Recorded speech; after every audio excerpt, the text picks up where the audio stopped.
택시가 우리나라에 처음 등장한 때는 1919년 경성택시회사를 설립하면서부터입니다.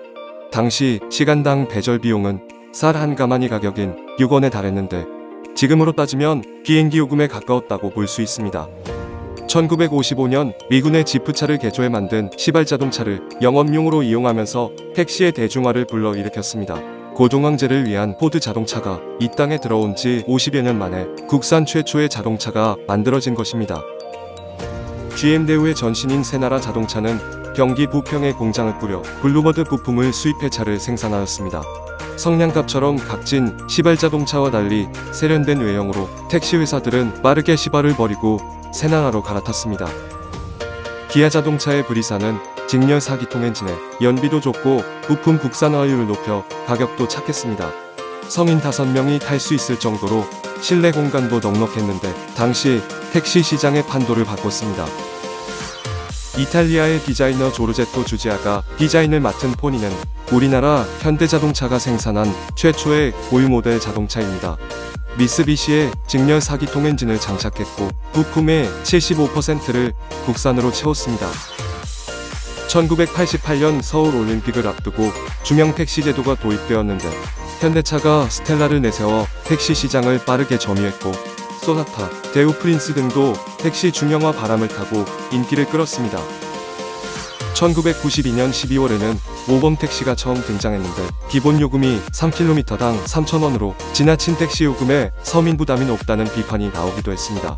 현대는 2세대 그랜저 모델, 기아는 오피러스로 모범 택시 시장을 공략하였습니다. 1990년대 들어서는 미국 GM과 결별한 대우 자동차가 최고의 전성기를 누리던 때였는데 로얄 듀크가 중형 택시 시장 점유율 9.4%를 보이며 급성장했습니다. 이때 기아의 콩코드와 캐피탈도 경쟁에 가세하였습니다. 삼성자동차 SM5는 택시기사의 전폭적인 신뢰 속에서 성장한 모델 중 하나로 출범 이래 8년 연속 소비자 만족도 1위를 지켰습니다. 운전을 업으로 삼고 있는 택시기사가 선호하는 차에 대한 신뢰는 정말 크다고 할 수 있었습니다.